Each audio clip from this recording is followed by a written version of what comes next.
গতকাল আমরা শহরে গিয়েছিলাম, তবে প্রতিদিনের মতো আনন্দ ভ্রমণে নয়। এইবারের শহরের যাত্রা ছিল ব্যতিক্রম। একটা নীরব কষ্ট বুকে নিয়ে আমরা গিয়েছিলাম একজন ছোট্ট বন্ধুর খোঁজে। আমাদের আইডিয়াল একাডেমির পঞ্চম শ্রেণীর ছাত্র সিয়াম বিশ্বাস। সে বর্তমানে খুব অসুস্থ। শুধু অসুস্থ বললে কম বলা হবে।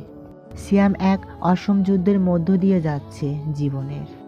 যে বয়সে সে হাসি খুশি স্কুলে আসার কথা, বন্ধুদের সঙ্গে খেলাধুলা আর দুষ্টুমিতে সময় কাটানোর কথা, সে আজ হাসপাতালের বিছানায় অসহ্য কষ্ট নিয়ে শুয়ে আছে। আমরা গিয়েছিলাম তাকে দেখতে, একটু সাহস দিতে। কিন্তু সত্যি বলতে, সাহস দেওয়ার বদলে আমরা কেঁদে এসেছি ভিতরে ভিতরে।